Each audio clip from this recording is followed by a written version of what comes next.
বদরের মাঠে নবী সাল্লাল্লাহু আলাইহি ওয়াসাল্লাম হাত তুলে দোয়া করেছে, আল্লাহ এই 313 জন মুসলিম যদি আজকে শেষ হয়ে যায়, ইসলামের নাম নেওয়ার কেউ থাকবে না।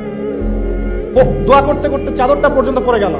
আবু বকর সিদ্দিক দৌড়ে এসে চাদর উঠাই দিলেন, দিয়ে কান্না জড়িত কণ্ঠে বলছেন, হাসবুকা ইয়া রাসূলুল্লাহ, যথেষ্ট হয়েছে আল্লাহ রাসূল, যথেষ্ট হয়েছে, আর দোয়া করার দরকার নেই, ইনশাআল্লাহ আল্লাহ সাহায্য নেমে আসবে। আল্লাহ পাকের সাহায্য নেমে আসলো, হাজার হাজার ফেরেশতা আল্লাহ নামিয়ে দিলেন বদরের মাঠে। আপনি দেখুন যে সুবহানাল্লাহ, নবী সাল্লাল্লাহু আলাইহি ওয়াসাল্লাম হিজরত করছেন আবু বকর সিদ্দিককে সাথে নিয়ে, মনে আছে গারে সাওরের ঘটনা, সবাই ঘিরে ফেলেছে, এমনকি নিচ থেকে উপরে ওদের পা দেখা যাচ্ছে। আবু বকর সিদ্দিক বলছেন যে ইন্না মুদরাকুন, আমরা ধরা পড়ে গেলাম ইয়া রাসূলুল্লাহ।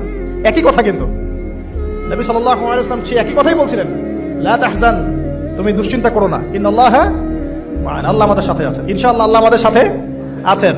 তবে কাদের সাথে আল্লাহ থাকবেন? যারা নামাজ পড়ে না, যারা নামাজ পড়ে না, যারা তাওহীদ শিখে না, সুন্নতের উপর আমল করে না, যারা রিবা খোর, যারা মাদক দ্রব্য সেবন করে, জিনা করে, পর্নোগ্রাফি দেখে, যে বেপরদায় চলে, এদের সাথে আল্লাহ থাকবেন।